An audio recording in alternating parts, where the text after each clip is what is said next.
የአምላካችን ስም የተባረከ ይሁን። እስኪ ስለነበረን ድንቅ ያምልኮ ጊዜ የጸሎት ጊዜ ጌታ በመካከላችን ስለነበረ እንደገና ክብርና አምጣ ለጌታ። ማድረግ የምንችለው ይሄ ነው። እግዚአብሔር የተባረከ ይሁን። የጌታ መንፈስ በኃይል በመካከላችን ነበረ፣ አለም፣ ደግሞም ይኖራል። እግዚአብሔር ይባረክ። በአክብሮት በትህትና ሁላችንም ጠይቃለሁ እንቆምና የከበረውን እግዚአብሔርን ቃል አብረን እናነባለን። የማነበው የመልእክቴን ዋና ያለበትን ክፍል እናውጣና አብረን እናነባለን። መጽሐፍ ቅዱስ የያዛችሁ ሰዎች የሮሜ መጽሐፍ ምዕራፍ 5 የተወሰኑ ቁጥሮችን ሁሉንም ምዕራፉን አነባለሁ። የተወሰኑ ቁጥሮች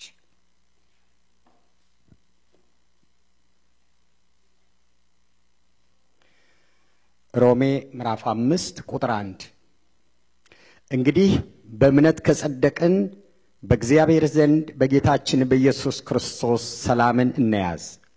በእርሱ ደግሞ ወደ ቆምንበት ወደዚህ ጸጋ በእምነት መግባት አግኝተናልና በእግዚአብሔርም ክብር ተስፋ እንመካለን።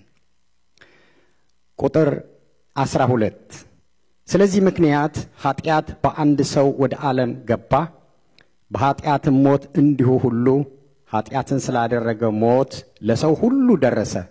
ሕግ እስኪመጣ ድረስ ኃጢአት በዓለም ነበርና፣ ነገር ግን ሕግ በሌለበት ጊዜ ኃጢአት አይቆጠርም። ነገር ግን በአዳም መተላለፍ ምሳሌ ኃጢአትን ባልሰሩ ላይ እንኳ ከአዳም ጀምሮ እስከ ሙሴ ድረስ ሞት ነገሰ። አዳም ይመጣ ዘንድ ላለው ለእርሱ አምሳሉ ነውና። ቁጥር 18 እንግዲህ በአንዱ በደል ምክንያት ፍርድ ለኩነኔ ወደ ሰው ሁሉ እንደመጣ እንዲሁ በአንድ ጽድቅ ምክንያት ስጦታው ሕይወትን ለማጽደቅ ወደ ሰው ሁሉ መጣ። በአንዱ ሰው አለመታዘዝ ብዙዎች ኃጢአተኞች እንደሆኑ እንዲሁ ደግሞ በአንዱ መታዘዝ ብዙዎች ጻድቃን ይሆናሉ። ቁጥር 20 በደል እንዲበዛ ሕግ ጭምር ገባ። ዳሩ ግን ኃጢአት በበዛ ኃጢአት በሞት እንደነገሰ እንዲሁ ደግሞ ጸጋ ከጌታችን ከኢየሱስ ክርስቶስ የተነሳ በጽድቅ ምክንያት ለዘላለም ሕይወት ይነግስ ዘንድ ጸጋ ከመጠን ይልቅ በዛ። አጭር ጸሎት እንጸልይ። ጌታ እግዚአብሔር አምላካችን ሆይ እንደገና ደግሞ እጅግ አድርገን እናመሰግንሃለን። በመንፈስህ በመካከላችን ስለነበርክ በጸሎትም እግዚአብሔር ሆይ በአምልኮም እዚህ በሚደረገው ሁሉ ክብርህንም ኃይልህንም አብሮነትህንም ስላየን ፊትህን ስለመለስክልን እግዚአብሔር ሆይ በመጣንበት አግባብ ሳይሆን ግን አንተ ለኛ ባለህ ትልቅ የረጅም ጊዜ ዕቅድና ዓላማ ሁላችንንም ስለነካንና ስለዳሰስከን መንፈስ ቅዱስ ክብር ሁሉ ለዘላለም ላንተ ይሁን። ክብር ለዘላለም ላንተ ይሁን። እግዚአብሔር ሆይ እጅግ አድርገን እናመሰግንሃለን። አሁን ደግሞ በከበረው በሕያው ቃልህ ተናገረን። ክብር ለዘላለም ላንተ ይሁን።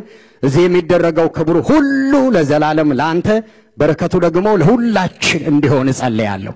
ማንኛውም የጠላት እጅ ሁሉ ሽባ ይሁን፣ ዕቅዱና ዓላማው ሁሉ የፈረሰ ይሁን በጌታ በኢየሱስ ክርስቶስ ስም አሜን።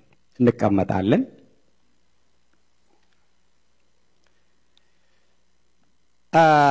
የእግዚአብሔር ኃይል በአማኞች ሕይወት ውስጥ ሲሰራ የሚል ሐሳብ አንስተን እየተነጋገርን ነው። ባለፈው ሳምንት የመንፈስ ቅዱስ እግዚአብሔር ኃይሉን አንዱ ያስቀመጠበት የሚሰራበት በመንፈስ ቅዱስ ነው። ከላይ ኃይልን እስከምትቀበሉ ድረስ በኢየሩሳሌም ከተማ ቆዩ፣ መንፈስ ቅዱስ በእናንተ ላይ በወረደ ጊዜ ኃይልን ትቀበላላችሁ፣ ከዛ በኋላ ለኔ በኢየሩሳሌም በይሁዳም በሁሉም ምስክሮቼ ትሆናላችሁ እንዳለ ጌታችን ኢየሱስ ክርስቶስ አንስተን የእግዚአብሔር አንዱ ኃይል መለኮታዊ ኃይል የሚቀመጥበት መንፈስ ቅዱስ ላይ ነው። እሱ ወደኛ ሲመጣ በመንፈስ ቅዱስ እንሞላ፣ መንፈስ ቅዱስ አብሮን ሲሆን የእግዚአብሔር ኃይል በእኛ ይሰራል ብለናል። እያነሳን ያለናቸው በጣም በክርስትና ውስጥ መሰረታዊ የሚባሉ ነገሮች ናቸው። እግዚአብሔር ኃይሉን የሚገልጽባቸው ቃሉ ነው። መንፈሱ ነው ጸሎት ነው ብለናልና ስለዚህ እነኚህ ወደዛ እንድንመለስ ነው ሪቫይቫልም ከዛ ነው የሚጀምረው ሰዎች ወደ እግዚአብሔር ቃል ሲመለሱ ሰዎች ወደ መንፈስ ቅዱስ ሲመለሱ መንፈስ ቅዱስ ባለፈው እንዳነሳ ነው የኛን ስሜት የሚያነቃቃ ብቻ ሳይሆን እሱ መገለጫው ነው አምላክ ነው ይሄንን ከመጀመሪያ ጌታን ካገኘንበት ጊዜ ጀምሮ ስለ መንፈስ ቅዱስ ስንማር በደንብ ተምረናልና መንፈስ ቅዱስ አምላክ ነው ከሥላሴዎች አንዱ አካል ነው መንፈስ ቅዱስ ብለን ስናወራ ስናነሳ እግዚአብሔር ይያልን እንደሆነ ባለፈው ጊዜ አንስተናል ስለዚህ መንፈስ ቅዱስ ራሱን የቻለ ስለ መንፈስ ቅዱስ ጊዜ ወስደን ሌላ ጊዜ እናነሳለን እንማራለን ጊዜ ይሰጣናል ጌታ ስለዚህ አሁን አማኞች በሕይወታቸው ይህንን የሚኖሩበትን ክፉ ዓለምና ጨለማውን አቋርጠው እንዲሄዱ እግዚአብሔርንም እንዲያከብሩ የጀመሩትን እምነት በእምነታቸው ጸንተው አገራቸው ሰማይ እንዲደርሱ አቅምም ጉልበትም ችሎታም የሚሆን እግዚአብሔር የሰጣቸውን እያየን ያለነው እሱ አንዱ ቃሉ ነው ሁለተኛ መንፈሱ ነው እንደገና ደግሞ ጸሎት ነው ባጭሩ አንስተናል ለማጠቃለል ዝርዝር ሐሳቡስም ባንገባ ስለዚህ ዛሬ ሁለቱን እናነሳለን ጠቅለል አድርገን ጸጋና እምነት ቅድም እንዳነበብኩት በሮሜ መጽሐፍ ላይ ሐዋርያው ቅዱስ ጳውሎስ ስለ ጸጋና እምነት የጻፈውን ቅድም አንብቤያለሁ እንደገና አነበዋለሁ በተለይ ቁጥር 1 እንደዚህ ይላል የሮሜ ምዕራፍ 5 ቁጥር 1 እንግዲህ በእምነት ስለጸደቅን በጌታችን በኢየሱስ ክርስቶስ በኩል ከእግዚአብሔር ጋር ሰላም አለን ይልና በርሱ በኩል አሁን ወደ ቆምንበት ጸጋ በእምነት መግባት ችለናል ይላልና ሁለት ትልልቅ ጉዳዮች ነው የሚያነሳው አንደኛው ጸጋ ነው ሌላኛው እምነት ነው ዝቅ ብለን ስንሄድ ደግሞ ስለ ፍቅር ያነሳል በኋላ እናነሳዋለንና ከዛም ደግሞ ከፍቅር ጋር የተያዘ ደግሞ ደሙን ያነሳልና ጸጋውስ ደሙ አለ እሱን እናነሳለን ከደሙ ጋር የተያዘ ደግሞ ስሙ አለ እሱንም እንዲሁ አብረን እናያለንና እግዚአብሔር ሁሉ ጊዜ እኛን ከዘመናት በፊት ልጆቹን አስቦ በደሙ የራሱ ለማድረግ ከመጀመሪያው ፕላን አድርጎ ስለነበረ በብሉይ ኪዳን ሰዎችን ሲፈልግ የብሉይ ኪዳን መጽሐፍ 39ም ሲጨመቁ ብሉይ ኪዳን ነቢያት ነገሥታት ካህናት የተነሱበት ዋና ርዕሰ ጉዳይ በብሉይ ኪዳን ሰው ከእግዚአብሔር ጋር የሚታረቅበት ሕግ ነበር ቅድም እንዳነበብኩት እና በሙሴ የተሰጡት ሕግ ሰው ያንን ከጠበቀ በዛ ሊጸድቅ ይችላል ግን ያንን ጠብቆ የሚድን ሰው የሚጸርቅ ሰው ጉልበትና አቅም የሚያገኝ ሰው ስላልተገኘ የዕብራውያን ጸሐፊ በምዕራፍ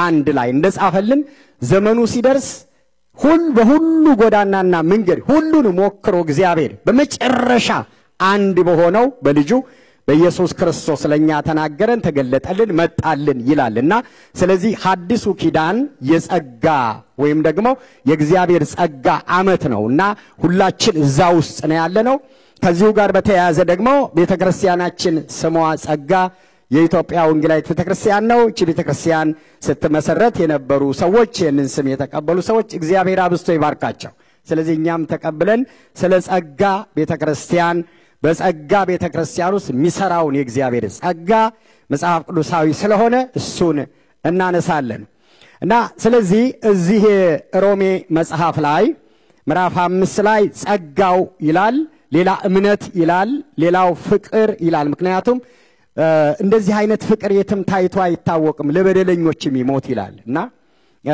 ለኃጢአተኞች አይደል ኃጢአተኞች ሳለን ክርስቶስ ስለኛ ሞተ ምናልባት ለጻድቅ ሰው የሚሞት ሰው ሊገኝ ይችላል ለበደለኛ ለኃጢአተኛ ግን የሚሞት የለም ግን እግዚአብሔር በዘላለም ሐሳቡና አጀንዳው በደለኞች ኃጢአተኞች ሆነን ሳለን ስለኛ ኢየሱስ ክርስቶስን እንደላከና እንደሞተልን ይሄ ፍቅር ደግሞ በልባችን ፈሰሰ ይላልና የጸጋ ኃይል ነው ጸጋው እንዴት ነው የሚሰራው በሰዎች ሕይወት ውስጥ በጸጋ ውስጥ እግዚአብሔር ያስቀመጠው ጉልበት ያስቀመጠው ኃይል ምንድነው እሱን ነው የምናነሳው ስለ ጸጋ በዚህ ቤተክርስቲያንም ተምረናል ብዙ ጊዜ ስለ ጸጋም ሲሰበክም አይተናልና ዛሬ አንድ ነገር እናነሳለን። እግዚአብሔር ጸጋ ውስጥ ያስቀመጠውን መለኮታዊ ኃይል ወይም ይሄ ሱፐርናቹራል ፓወር የሚለውን እናነሳና በአማኞች ሕይወት እንዴት እንደሚሰራ ነው እሱንም እናነሳው።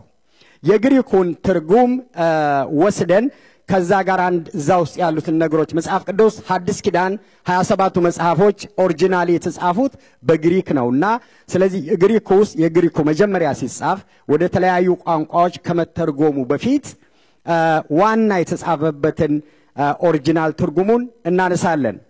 መጽሐፍ ቅዱስ በዮሐንስ ወንጌል ምዕራፍ 1 ቁጥር 14 ላይ ቃልም ሥጋ ሆነ በመካከላችንም አደረ እኛም ጸጋና እውነትን ተሞልቶ ከአባቱ ዘንድ የመጣውን የአንዱን ልጅን ክብር አየን ይልና ቁጥር 16 ከእርሱ ሙላት ሁላችንም በጸጋ ላይ ጸጋ ተቀብለናል። ሕግ በሙሴ በኩል ተሰጥቶ ነበርና ጸጋና እውነት ግን በኢየሱስ ክርስቶስ በኩል መጣ ይላል። ከቶም እግዚአብሔርን ማንም ያየው ሰው የለም፣ ነገር ግን በአብ እቅፍ ያለው አንድ ልጁ እሱ ገለጠው ይላል እና ቁጥር 16ን እዚህ ቁጥር 16 ላይ በጸጋ ላይ ከእርሱ ሙላት ይላል። ከእርሱ ሙላት ሁላችንም በጸጋ ላይ ጸጋ ተቀብለናል ይላል እና ከፍ ብሎ ቁጥር 14 ኢየሱስ ክርስቶስ ቁጥር 1 ላይ ቃል ነበር ይላል። ቃልም እግዚአብሔር ዘንድ ነበር፣ ቃልም እግዚአብሔር ነበር ይልና ቁጥር 14 ቃል ሥጋ ሆነ ይላል። ሥጋ አይሆነው ይሄ ታንጀብል ተዳሰሰ ተጨበጠ። እሱ ውስጥ ግን ከነበረው ነገር አንዱ ጌታ ኢየሱስ ይዞት ከመጣው ነገር አንዱ ለኛ ካስተላለፈልን ጸጋ ነው። ይሄ ጸጋ ደግሞ የሱ ሙላት ነው። በጸጋ ላይ ጸጋ ለኛ ተሰጥቶናል ይላል ቁጥር 16። ይሄ የግሪኩ ትርጉም ይሄ የቁጥር 16 ጸጋ የሚለውን ቻርሊዮን አንቲ ቻርቶስ ይባላል። ትርጉሙ አራት ነገሮች አሉት። ቻሪዮን አንቲ ቻሪዮስ ይባላል በግሪክ። ይሄ ማለት አራት ነገር ማለት ነው። የቁጥር 16 አንደኛው ዋናው ኦሪጂናሊው ጸጋ ይሄ ግሬስ የምንለው ነው። ሁለተኛው ሃሎት የእግዚአብሔር ፕሬዘንስ ቅድም ሲመለክ እንዳያችሁት የእግዚአብሔር አማኑኤል ምንለው የእግዚአብሔር አብሮነት እግዚአብሔር ከሰው ጋር አንድ ላይ መሆኑ ማለት ነው። ሶስተኛው መለኮታዊና ሰማያዊ የሆነ ባርኮት ብሌሲንግ የእግዚአብሔር ባርኮት ፌቨር ማለት ነው። አራተኛው ፓወር ወይም ኃይል ማለት ነው። የግሪኩ ኦሪጂናል ትርጉሙ ቁጥር 16 በጸጋ ላይ ጸጋ ተቀብለናል የሚለው ወይም ደግሞ ከሙላቱ ተካፍለናል የሚለው እግዚአብሔር አብሮን ሆነ ማለት ነው። እግዚአብሔር የተባረከ ይሁን። የጌታ ኢየሱስ ክርስቶስ መንፈስ ከኛ ጋር ሲሆን ኢየሱስ ክርስቶስን ስትቀበሉ አዲስ ኪዳን ላይ የተቀበልነው ጸጋ ዝም ብሎ ግሬስ ብቻ ሳይሆን አንዱ የእግዚአብሔርን አብሮነት ህልውናውን ፕሬዘንሱን ፊል እናደርጋለን ማለት ነው። ቀደም እኮ እዚህ ጋር ሲመለክ ከጸሎት ጊዜ ጀምሮ ሴንስ አድርጋችሁ ከሆነ ፊል ያደርጋችሁት ነገር የለም። ያ ማለት የግሬስ ነው፣ የእግዚአብሔር አብሮነት ነው፣ እየዳሰሰን ነው። አንዳንዶቻችንን ያስለቅሰን ነበር፣ አንዳንዶቻችን ይነካናል ውስጣችን አልፎ። ምክንያቱም ይሄን ስሜት ሌላ ቦታ ልታገኙት አትችሉ። ብዙ ከኛ የበዙ ያወቁ ተናጋሪዎች፣ ብዙ ኦራተሮች፣ ብዙ መድረክ ያላቸው ሊኖሩ ይችላሉ። ግን የሰዎችን ልብ ስሜት የሚነካ ሊኖር ይችላል። የሰዎችን የውስጡን ልብ ግን ነክቶ ሊለውጥ የሚችልና መለኮታዊ የሆነውን የእግዚአብሔር ኃይል ከኛ ጋር ሊያነካካ የሚችል የእግዚአብሔር ግሬስ ወይም ጸጋ ይባላል። ስለዚህ የእግዚአብሔር አብሮነት ይህ ብቻ አይደለም፣ የተለያዩ በረከቶችን ብሌሲንግ የእግዚአብሔር በረከቶች በእኛ ላይ እንዲመጡ ያደርጋል። እግዚአብሔር ይባረክ። አሜን። ሰላምን ይሞላናል፣ ደስታን ይሞላናል፣ ፍቅር ይሞላናል፣ ይቅርታ ይሞላናል። መጽሐፍ ቅዱስ ውስጥ ተጽፈው የምታገኟቸውን በረከቶች ሁሉ ጳውሎስ እንዳለው በሰማያዊ ስፍራ ባረከን የሚለው ግሬስ የሚለውን ነው እና በረከቶችንም የያዘ ነው ውስጡ። እሱ ብቻ ሳይሆን የእግዚአብሔር አቅም በኋላ ነሳዋለሁ የእግዚአብሔር ችሎታ የእግዚአብሔር ጥንካሬ የማይገደበው የማይወሰነው መለኮታዊ ኃይል እኛ ውስጥ ይገባል ማለት ነው። አምላክ አይደለንም፣ ልንሆንም አንችልም፣ ሰዎች ነን። ግን በሰውኛ ሊለካ የማይችል እንዴት ቻለችው እንዴት ቻለው ሰዎች ብለው ጥያቄ እስከሚያነሱ ድረስ የእግዚአብሔር አቅም የእግዚአብሔር ጉልበት የእግዚአብሔር ችሎታ በሰዎች ይገለጣል። እግዚአብሔር የተባረከ ይሁን። ስለዚህ ሰው ማይሰራው ሰው ማያደርገው ነገር ሲሆን ካያችሁ ባለፈው እንዳልኩት መለኮታዊ ነው ማለት ነው። እና የእግዚአብሔር ኃይል አንዳንዱ በእኛ አቅም አይቻልም አንችልምና አንችለውም። ለምን ሰዎች ስለሆንን የሰው አቅም አለ የሰው ጉልበት አለ ምንችለው አለ ምናውቀው አለ ከፍለን ምንችለው አለ። ነገር ግን ይሄ ሱፐርናቹራል የሆነው የጸጋ ኃይል ጉልበት ቅድም እንዳልኳችሁ ቻሬስ አንቺ ቻርቶስ የሚባለው የግሪኩ ትርጉም የእግዚአብሔርን ችሎታና አቅም በሰዎች ሲገለጥ ማለት ነው። ስለዚህ የእግዚአብሔር ጸጋ ውስጥ ስንገባ አሁን በዚህ በጨለማው ዓለም በመጨረሻው ዘመን እግዚአብሔር እኔና እናንተን ተጠቅሞ እኛንም ይሰራናል። ባለፈው እንዳልነው በመንፈስ ቅዱስ ስራውን ደግሞ በእኔና በእናንተ ይሰራል ማለት ነው። የጸጋ ኃይል የተገለጠባቸው ዋና ነገሮች አሉ። ይሄ የእግዚአብሔር የሐዲስ ኪዳኑ ጸጋ ቅድም ሐዲስ ኪዳን በሙሉ ከጸጋ ጋር የተገናኘ ነው። ሐዲስ ኪዳን ላይ እግዚአብሔር የሚሰራው በጸጋ ነው። ስለ ጸጋ ተምረናል። ጸጋ ነፃ ስጦታ ነው። ነፃ ስለሆነ ብቻ ዝም ብሎ የመጣ ሳይሆን ዋጋ ተከፍሎበት ነው። የኢየሱስ ክርስቶስ ሕይወት በቀራንዮ መስቀል ላይ ደሙ ፈሶ ስጋው ተቆርሶ ነው ለኛ የተሰጠን። እግዚአብሔር የተባረከ ይሁን።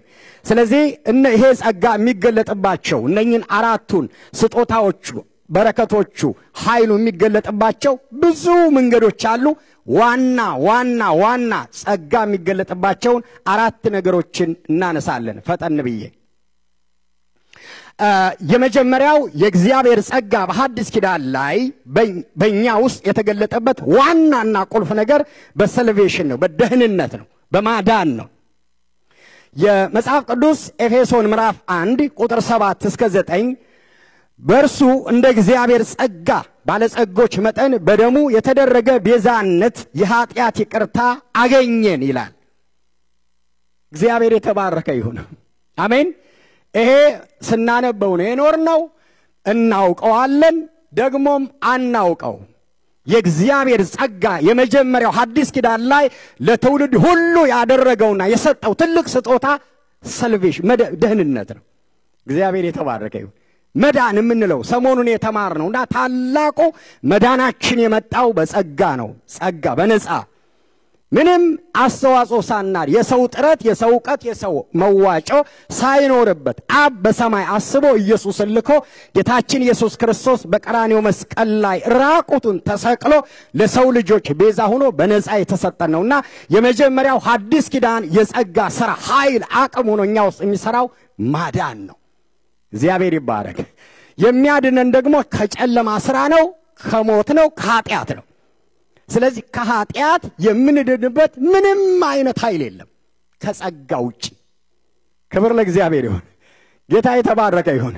ስለዚህ ከኃጢአት ነፃ ነን። አሁን በማን እግዚአብሔር በእኛ ላይ በገለጠው ጸጋ ምክንያት ከአዳም ሲዋረድ የመጣብን ያ የትውልድ ኃጢአት የግብር ኃጢአት የሥራ ኃጢአት የስውር ኃጢአት የግልጽ ኃጢአት ከኛ ጋር የነበረው ቀራንዮ መስቀል ላይ እግዚአብሔር በገለጠው የመስቀል ሥራ አማኝ በሙሉ ነፃ ወጥቷል።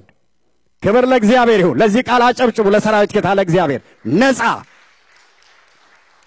ስለዚህ ጸጋው የመጀመሪያው ያደረገን ነገር ሞት የተፈረደብንን ሕይወት መስጠት፣ ጨለማ ውስጥ የነበርነውን በብርሃን ውስጥ መግለጥ፣ ብቸኞች የነበርነውን ከእግዚአብሔር ጋር ህብረት ማድረግ፣ በሞት ሸለቆ ውስጥ የነበርነውን ነፃ አውጥቶ ነፃነታችንን ማወጅ ነው። ክብር ለእግዚአብሔር ይሁን። እና ነፃነታችንን ወይም ደግሞ መዳናችንን ሰጠን ማለት ነው። የኃጢአት ይቅርታ አገኘን ብቻ ሳይሆን ጸጋው በጥበብና በማስተዋል ሁሉ አበዛልን፣ በክርስቶስ ያቀደውን የፍቃዱን ምስጢር እንደ በጎ ሐሳቡ እንድናውቅ አደረገን ይላል። ሐዲስ ኪዳን ላይ ያወቅነው ዕውቀት የእግዚአብሔር ጸጋ የኔንና የናንተን በደል ኃጢአታችንን በሙሉ አስወግዶ የእግዚአብሔር ልጆች እንዳደረግን ይሄ ምስጢር ተገልጾልናል። ክብር ለእግዚአብሔር ይሁን። ለሁሉ ሰው ይሄንን እግዚአብሔር ይሄ ብቻ አይደለም። ሐዋርያው ጳውሎስ እንደሚነግረን በአንደኛ ቆሮንቶስ 6:20 ላይ በዋጋ ተገዝታችኋል ይላል። በዚህ ምክንያት ሰውነታችሁን አክብሩ ይላል በዋጋ።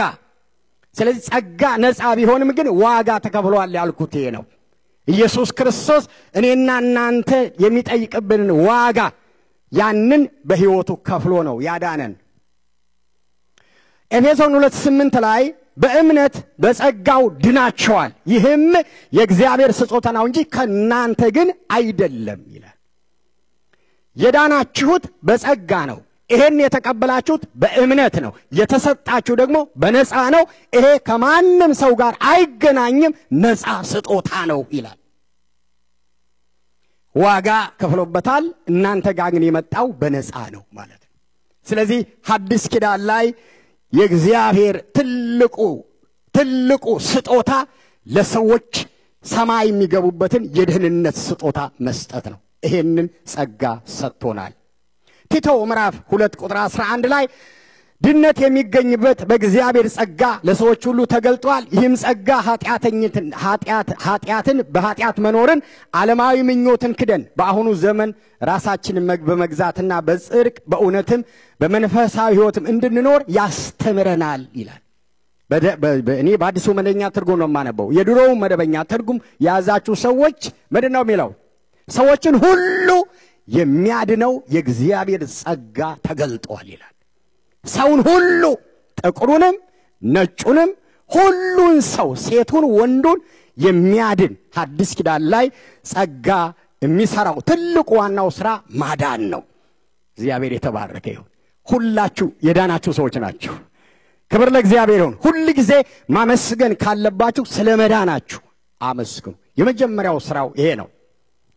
ሁለተኛው ጸጋ ሐዲስ ኪዳን ላይ የሚሰራው ጸጋ የተገለጠበት ይሄ እኛን የማዳን ኃይል ፓወር አለው።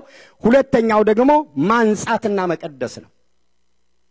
እና ሰዎችን ሁሉ ያነጻል፣ ይቀድሳል። አንደኛ ዮሐንስ ምዕራፍ 1:7 ነገር ግን እርሱ በብርሃን እንዳለ እኛም በብርሃን ብንመላለስ እርስ በርሳችን ኅብረት አለን ይልና የልጁ የኢየሱስ ክርስቶስ ደም ከኃጢአት ሁሉ ያነጻል ይላል። የልጁ የኢየሱስ ክርስቶስ ደም ከኃጢአት ሁሉ ምን ያደርጋል? ያነጻል ይላል። ክብር ለኢየሱስ ይሁን። አሜን። የልጁ የኢየሱስ ክርስቶስ ደም ከየትኛው ኃጢአት ክርስትና ውስጥ አንዱና የመጀመሪያው ቁልፍ ነገር ከኃጢአታችሁ እንደነጻችሁ እርግጠኞች መሆን አለባችሁ። ኃጢአት ሁለት አይነት ነው። ሰዎች የተለያየ ትርጉም የሚሰጡ አሉ፣ ግን ዋና ሁለት ነው። አንደኛው የክህደት ኃጢአት ይባላል፣ ሁለተኛው የድካም ኃጢአት ይባላል። የድካም ኃጢአት ማለት ምን ማለት ነው? የሥጋ ሥራዎች ማለት ነው። ገላትያ ምዕራፍ 16 ዝሙት፣ ርክሰት፣ መዳራት፣ ጣዖትን ማምለክ፣ ሟርት፣ ጥል፣ ክርክር፣ ቅናት፣ አድመኝነት፣ መላየት፣ ቁጣ፣ ዘፋኝነት፣ ስካር ምናምን እያለ ይቀጥላል። ቢያንስ ሰው ሊቆጣ ይችላል አይደል? ነፃ አትሆኑም ማለት ሰው ደካማ ነው። ለዚህ ነው ቅድም ወርቅ ውሃ ስታነብልን በድካማችን የሚራራልን እና እንደኛ ከኃጢአት በስተቀር ስለተፈተነ በድካማችን ይራራልናል ነው። ማንም ሰው ከድካም ኃጢአት ነፃ ሊሆን አይችልም። የለም ሊኖርም አይችልም። ምንም የድካም ኃጢአት የሌለበት ኢየሱስና ኢየሱስ ብቻ ነው። ነገር ግን ትልቁና ዋናው የክህደት ኃጢአት ነው። ይሄ ከመንግስተ ሰማያት የሚያስቀር ኢየሱስ ክርስቶስ የኔ አምላክ አይደለም ብሎ መካድ ወይም ከኢየሱስ ክርስቶስ ሌላ አምላክ ማምለክ ማለት ነው። ይሄ ዕብራውያን ላይ ተጽፏል። አንድ ጊዜ ብርሃን የበራላቸው ሊመጣ ኃይል የቀመሱትን የካዱትን ይላልና ክህደት። ስለዚህ ኢየሱስን መስቀል መካድ፣ ደሙን ማክፋፋትና መርገጥ አንደኛ ስርየት የለውም፣ ሁለተኛ ይቅርታም የለውም። ስለዚህ ጸጋው ከየት ነው ያዳነን? ከሁለቱም አድኖናል። ሰው ሊደክም ይችላል፣ ሲደክም ያነሳዋል። ማለት ጸጋ ከኃጢአታችን ወይም የኃጢአትን ማበረታታት ሳይሆን ብንወድቅ ሐዲስ ኪዳን ላይ ሰዎች ጠፍተው አይቀሩም፣ ይነሳሉ። ለዛ ነው የጸጋ ዘመን ተመልሰው እንደገና መቆም ይችላሉ። ስለዚህ የጸጋ መንፈስ ከየትኛውም ኃጢአት እኔና እናንተን አንጽቶ ቀድሶ ለእግዚአብሔርም ለመንግስተ ሰማያትም ለቅዱሳንም በረከት እንድንሆን ያደርገናል። ጸጋው ስላለ ነው አሁን እዚህ የቆም ነው። እኔ ቆም የማገለግለው በእግዚአብሔር ጸጋ ነው እንጂ በራሴ ጽድቅ በራሴ ነገር እግዚአብሔር ስለሰጠኝ ጸጋ በዛ ጸጋ ተደግፌ ነው። በምህረቱ በጸጋው ተደግፈን ነው ማለት ነው። ስለዚህ የእግዚአብሔር ጸጋ ከየትኛው ኃጢአት ከየትኛው መተላለፍ ሐዲስ ኪዳን ላይ ኢየሱስ ክርስቶስን የግል አዳኛቸው አድርገው የተቀበሉትን ሁሉ በደሙ ዋጅቶ ነፃ አድርጎ ለመንግስተ ሰማያት ብቁ እንዲሆኑ አድርጎ ላይሰንስ ሰጥቷቸዋል ማለት ነው። እንዲሁም ታማኝ ምስክር ከሙታን በኩር የምድርም ነገሥታት ገዢ ከሆነው ከኢየሱስ ክርስቶስ ጸጋና ሰላም ለእናንተ ይሁን ይልና ራእይ ምዕራፍ 1 ላይ ከኢየሱስ ክርስቶስ ጸጋና ሰላም ለእናንተ ይሁን ብሎ ለወደደን ከኃጢአታችንም በደሙ ነፃ ላወጣን ለአምላኩና ለአባቱ እንድናገለግልም መንግስትና ካህናት ላደረገን ለእርሱ ክብርና ኃይል ከዘላለም እስከ ዘላለም ድረስ ይሁን ይላል። ለወደደን ከኃጢአታችንም ላጠበን ይላል። በደሙ ለቀደሰን ላነጻን ይላል። እና ማዳን ብቻ አይደለም፣ ይሄ የኃጢአትን የዓለምን የሰይጣንን የኃይል መሰበር ብቻ ሳይሆን ደግሞ በላይፍ ስታይላችን ጌታ እስኪመጣ ወይስ ክንሄድ አይምሮአችንንም አስተሳሰባችንን እያጠበ እየቀደሰ ይሄ ደም ለእግዚአብሔር መንግስት ብቁ ያደርገናል ማለት ነው። ጸጋው ዕብራውያን ምዕራፍ 9 ቁጥር 14 ከዘላለም መንፈስ አማካኝነት ራሱን ነውር አልባ መስዋዕት አድርጎ ለእግዚአብሔርም ያቀረበ የኢየሱስ ክርስቶስ ደም ይላል ሕያው እግዚአብሔር እንድናመልክ ህሊናችንን ከሞት ሥራ እንዴት ይበልጥ ያነጻ ይሆን ይላል። የኢየሱስ ክርስቶስ ደም ቀደም እንዳልኩት ጸጋው በተለይ በሁለት መንገድ ነው የሚሰራው። ብዙ የሚገለጥባቸው አሉ። አንደኛውና የመጀመሪያው ደሙ ነው። የክርስቶስ ኢየሱስ ደም በቀራንዮ መስቀል ላይ የፈሰሰው የኢየሱስ ክርስቶስ ደም ፓወር አለው። የደሙ ኃይል ከየትኛውም ኃጢአት የሚያነጻ የሚቀድስ የሚያጠራ የሚለውጥ ኃይል ደሙ ውስጥ አለ። ክብር ለእግዚአብሔር ይሁን። ያ ደም ነው እየቀደሰን እያነጻን እያጸዳን እያስዋበን። ባለፈው ሳምንት የመንፈስ ቅዱስ ሥራ እንዳነሳ ነው ይሄ ደሙ የፈሰሰው ደም ድምጽ አለው በእኛ ውስጥ ገብቶ የኛን ማንኛውንም እግዚአብሔር የማይፈልገውን ነገር ሁሉ ከሕይወታችን እያነጻ እየቀደሰ እግዚአብሔር እንደስምናሰኝ ለሰው ደግሞ በረከት ምን ሆን እኛ ደግሞ ሙሽሪት እንድንሆን የሚያሰማምረን ደሙ ነው። ክብር ለእግዚአብሔር ይሁን። ህሊናችንንም ያነጻል፣ የማያስፈልገውን ነገር ከኛ ላይ ያስወግዳል። አንደኛ ቆሮንቶስ ምዕራፍ 1 ቁጥር 30 ላይ በክርስቶስ ኢየሱስ ለመሆን የበቃችሁት ከእርሱ የተነሳ ነው ይላል።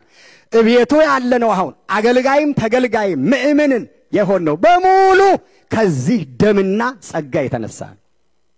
አሁን የሆነው አገልጋዩ ስም ያዝነው ተገልጋዩ ቅዱሳን የሆነው ክርስቲያን የተባልነው ማንኛውን ነገር መንፈሳዊ ዓለም ውስጥ አሁን የተሰጠን ነገር የሆነው ከኢየሱስ ክርስቶስ ጸጋ የተነሳ ነው ይላል። እግዚአብሔር የተባረከ ይሁን። አሜን። እያነጻ እየቀደሰ ለሱ መንግስት እያበቃ አሁን የሆነውን እንድንሆን አድርጎናል። ይቀጥልና እንደዚህ ይላል እርሱ ከእግዚአብሔር ዘንድ ይላል ጌታችን ኢየሱስ ክርስቶስ ከእግዚአብሔር ዘንድ ለቅዱሳን ሁሉ ጥበባችን ሆነ ይላል፣ ጽድቃችን ሆነ ይላል፣ ቅድስናችን ሆነ ይላል፣ ቤዛነታችን ሆነ ይላል። 1:30 ላይ አለ። አንደኛ ቆሮንቶስ 1:30 ጥበባችን ጽድቃችን ቅድስናችን ቤዛችን ሆኗል ይላል። እግዚአብሔር ይባረክ። ስለዚህ ይሄ የኢየሱስ ክርስቶስ ስጦታ ደሙ ውስጥ ያለ ስጦታ ጸጋ ውስጥ የተቀለጠ ስጦታ ማዳን ብቻ ሳይሆን የዳኑትን ሰዎች ህሊናቸውን ያነጻል፣ በኃጢአታቸው እንዳይቀጥሉ ያነጻል፣ ይጠብቃል፣ ይቀድሳል፣ ልባቸውን ይሞላል፣ ያድሳል፣ ሲወድቁ ያነሳል፣ ሲሳሳቱ ይመልሳል፣ ብቃት ይሰጣል፣ እያነሳ ጥበብ ይሆናል፣ ጽድቅ ይሆናል፣ ብቃት ይሆናል፣ ቤዛ እየሆነ አሁን የሆኑትን እንዲሆኑ ክርስቶስ እንዲመስሉ ያደርጋል ማለት ነው። ሁለተኛው እያነጻ እየቀደሰ ጥበብ እየሞላ ጽድቅ እየሆነ እያጸደቀን ጽድቃችን ይላል እሱ ነው፣ ቅድስናችን እሱ ነው ይላል እና እሱ ነው የሚሰጠን። ይሄንን የመስጠት ኃይል አለው ማለት ነው። ሶስተኛው የአሸናፊነትና የበላይነት ህይወት ነው የሚሰጠን። በአማኞች ህይወት ውስጥ ጸጋው የሚሰራው አሸናፊነትና የበላይ እንድንሆን ያደርገናል። አንደኛ ቆሮንቶስ ምዕራፍ 15 ቁጥር 55 እስከ 57 ላይ እንዲሁ ሞት ሆይ ድል መንሳት የታለ? ሞት ሆይ ወደፊትስ መንደፊያ የታለ? የሞት መንደፊያ ኃጢአት ነው፣ የኃጢአት ኃይል ሕግ ነው ይልና ነገር ግን በጌታችን በኢየሱስ ክርስቶስ በኩል ድል መንሳትን ለሚሰጠን ለሱ ክብር ይሁን ይላል። ስለዚህ ይሄንን በዚህ ምድር ላይ ከዳንን በኋላ ድነን ስንኖር በሕይወታችን ዘመን ሁሉ እግዚአብሔርን አክብረን ይሄንን ምድር ደግሞ አቋርጠን እንድንሄድ በእያንዳንዳችን ጸጋ የሚሰጠን ትልቁ ሌላው ስጦታ የአሸናፊነት ህይወት ነው። በራሳችን አንችልም። የጸጋ ኃይል የእምነት ኃይል በእኛ የሚሰራው ልክ ይሄንን የኃጢአት ኃይል የሰይጣን ኃይል የዓለም ሲስተም ኃይል ትልልቅ ጉልበቶች ናቸው። የሰይጣን ኃይል ይሄንን የምንሰብርበት ጉልበት የኢየሱስ ክርስቶስ ጸጋ ይባላል። ክብር ለእግዚአብሔር ይሁን። ኃይለኞች ናቸው፣ ኃይል አላቸው፣ ግን እኔና እናንተ ላይ አይችሉም፣ ተሰብረዋል። ክብር ለእግዚአብሔር ይሁን። እንድንሰብርና የአሸናፊነት ህይወት እንዲኖረን በተቀበልነው ደህንነት በነፃ ነው መንጻት በዚህ ምድር አሸናፊዎች ሆነን እንድንኖር የሚያደርገን የደሙ ኃይል የጸጋው ኃይል ነው። አሸናፊዎች ያደርገናል ማለት ነው። ድል መንሳት ሰጠን ኢየሱስ ክርስቶስ በጸጋው በሐዲስ ኪዳን ላይ አሸናፊ ሆናችሁ እንድትኖሩ የሚያደርጋችሁ እግዚአብሔር የሰጣችሁ ስጦታ ነው፣ ኃይል ነው ማለት ነው። ስለዚህ ሁላችን አምልጠን የመጣ ነው፣ እዚህ አምልጠን ነው እንጂ የመጣ ነው ተሸኝተን አልመጣ ነው አይደል? አሜን። እንዴት አመለጠን? እግዚአብሔር የሰጠን ኃይል ነው ከዛ ያስመለጠን ማለት ነው። ክብር ለእግዚአብሔር ይሁን። ስለዚህ ሁሉ ክርስቲያን ወይም ደግሞ በኢየሱስ ክርስቶስ ያለ ቅዱሳን ሁሉ አሸናፊ ነው። ከማን የተነሳ? ከኢየሱስ ክርስቶስ የተነሳ ሞትን አሸንፈናል፣ ኃጢአትን አሸንፈናል፣ ሰይጣንን አሸንፈናል።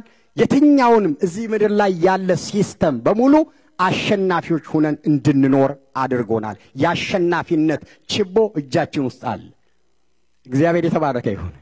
የቀራንዮ መስቀል ላይ አሸነፈና ለኛ ነው የሰጠን። ስለዚህ አማኝ ውስጥ የድል ህይወት አለ።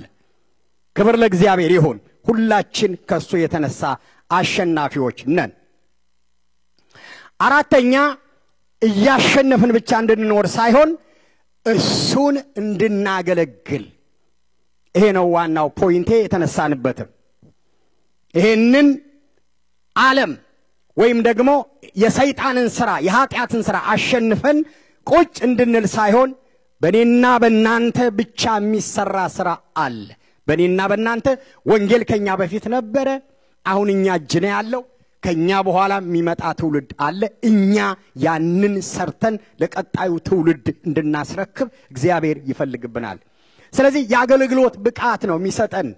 ጸጋው ምንድነው የሚያደርገው? ያድነናል። ጸጋው ያንጸናል፣ ይቀድሰናል፣ ያበቃናል፣ ብቃት ይሰጠናል። ጸጋው እንደገና ምን ያደርገናል? ጸጋው ከኃጢአት ከዓለም ከሰይጣን ጋር ታግለን እንዳንሸነፍ ብቃት፣ ጉልበት፣ አቅም ይሰጠናል። ጸጋው እንድናገለግል ይረዳናል። እግዚአብሔር የተባረከ ይሁን። አሜን። ልዩ ልዩ ጸጋ ይሰጠናል፣ አቅም ይሰጠናል። እንዴት ዘመረች፣ እንዴት ሰበከ፣ እንዴት ጸለየች የሆነ ነገር ሰዎች ብለው ግምት ሲገምቱ ታያላችኋል። ምንድነው እንደ ዛሬ ለየት ያለ ነገር አለ ይላሉ። ጸጋ ነው። አሜን። ጸጋው ነው የሆነውን ነገር የሆነው ከጸጋው የተነሳ ነው። ክብር ለእግዚአብሔር ይሁን። ያንን የሚሰጥ ጌታ ነው። ሁለተኛ ቆሮንቶስ ምዕራፍ 3 ላይ ቁጥር 5 እና 6 ላይ እንደዚህ ይላል ጳውሎስ፣ በክርስቶስ በኩል በእግዚአብሔር ላይ ያለን እምነት ይህንን የመሰለ ነው። ብቃታችን ከእግዚአብሔር ነው እንጂ በራሳችን ብቃት ከኛ ነው የምንለው አንዳች ነገር የለንም። እርሱም በፊደል ሳይሆን በመንፈስ ላይ የተመሰረተው የአዲሱ ኪዳን አገልጋዮች እንሆን ዘንድ አበቃን ይላል። እንድንሆን ብቆች አደረገን ምክንያቱም ፊደል ይገላል መንፈስ ግን ሕይወትን ይሰጣል ይላል ብቃታችን የሐዲሱን ኪዳን አገልጋዮች እንድንሆን ብቃት የሰጠን እግዚአብሔር ነው ይላል ይሄ የሐዲስ ኪዳን አገልግሎት የተመሰረተው በደም ነው ጌታችን ኢየሱስ ክርስቶስ በሞቱና በመነሳቱ የተጀመረውን የሐዲስ ኪዳኑን አገልግሎት እሱ ጀምሮ ሐዋርያት ቀጥለው እኛ ደግሞ ከዛ በኋላ ያለነው እንድንቀጥል የሐዲስ ኪዳኑን አገልግሎት እንድናገለግል ብቃት የሰጠን ማን ነው ኢየሱስ ክርስቶስ ነው ብቃታችን እሱ ነው ባለፈው ኳሊፊኬሽናችን እሱ ነው እንዳልኩት ማለት ነው ስለዚህ ብቃት ሰጠን ይላል አንደኛ ቆሮንቶስ ምዕራፍ 15 ቁጥር 10 እና 11 ላይ ነገር ግን በእግዚአብሔር ጸጋ ይሁን የሆንኩትን ሁኛለሁ ለኔም የተሰጠኝ ጸጋ ከንቱ አልነበረም እንዲያውም ከሁሉ በላይ በትጋት ሰርቻለሁ ዳሩ ግን ይልና ሐዋርያው ጳውሎስ አሁን የሆንኩትን ማገለግልበትን መንፈስ እምኖርበትን ጸጋ የሰጠኝ የሆንኩት ከጸጋው የተነሳ ነው ይላል ዳሩ ግን ሳልሆን ከኔ ጋር ያለው የእግዚአብሔር ጸጋ ነው ይልና እንዲሁም እኔ ሆንሁ እርሱ የምንሰብከው ይህንኑ ነው ይልና እናንተ ያመናችሁት ይህንኑ ነው ይላል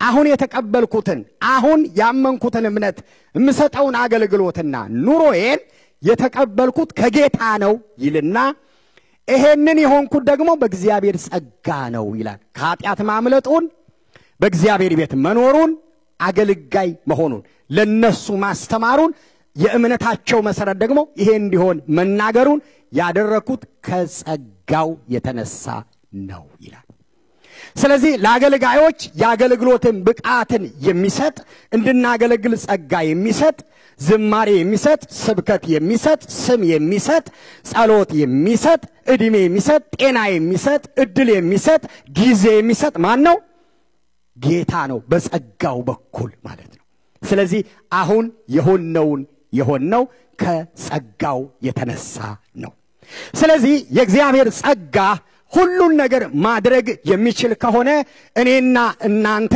አሁን ያለውን ዘመን እግዚአብሔር በእኔና በእናንተ ሊሰራ ያለውን ስራ እንድንሰራ ዘመንም እድልም ስለተሰጠን የሆነው ከሱ ነው እንደገና ደግሞ እግዚአብሔርን አስከብረን የሰይጣንን መንግስት አፍርሰን ትውልድን ወደ ቤቱ ለማምጣት ራሳችን ወስነን መነሳት ይኖርብናል ማለት ነው ሞት አለ ብዙዎችን እየወሰደ ነው ጨለማ አለ የመጨረሻው ዘመን ነው እግዚአብሔር ማንን ልካለሁ ማን ሄድልኛል እያለ እየጠበቀ ነው ያለው እኔና እናንተ የዘላለም ሕይወት ተሰጥቶናል በጸጋው ድነናል ያ ትልቁ የነበረው ኃጢአታችን ይቅርታ ተሰጥቶን ይቅር ተብለናል እግዚአብሔር እኛን አሸናፊዎች ሆነን እንድንኖር ከኃጢአት ነፃ አውጥቶናል ሰይጣን እንድናሸንፍ ዓለም እንድናሸንፍ የሰይጣንን ሥራ እንድንክድ አድርጎናል ይሄንን ጨርሰን ቁጭ ብለናል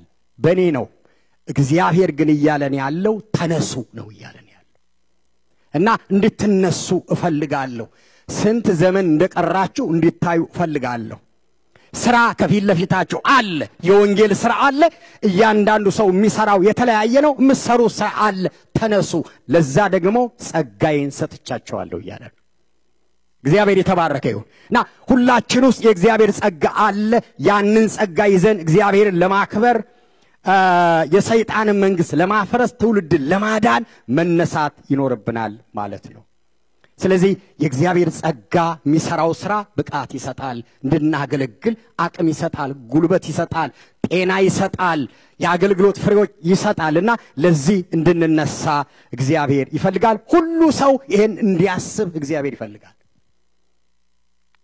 ዘመኑ የመጨረሻ ነው በመጨረሻው ዘመን ደግሞ ያለነው እኛ ነን እኛ ስላለን እኛ እንድንነሳ ይፈልጋል ሁላችሁም ለዚህ እንድትነሱ እግዚአብሔር ይፈልጋል ክብር ለኢየሱስ ይሁን አንደኛ ጴጥሮስ ምዕራፍ 4 ቁጥር 10 ላይ እንደ ታማኝ የእግዚአብሔር ልዩ ጸጋ መጋቢ እያንዳንዱ ሰው በተቀበለው የጸጋ ስጦታ ሌላውን ያገልግል ይላል። እያንዳንዱ ሰው ባለፈው ሳምንት እንዳልነው በመንፈስ ቅዱስ የተቀበለው ጸጋ ስጦታ አለ።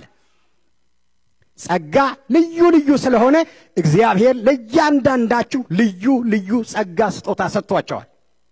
ያንን ይዘን መቀመጥ ግን የለብንም እና የተሰጠን ጸጋ የተሰጠን ግን ሌላውን ሰው ለማገልገል ነው። ጴጥሮስ የሚለው ሌሎችን ለመጥቀም ነው። በቤቱ ያሉትን ለማነጽ በውጪ ደግሞ ያሉትን ለማምጣት ነው።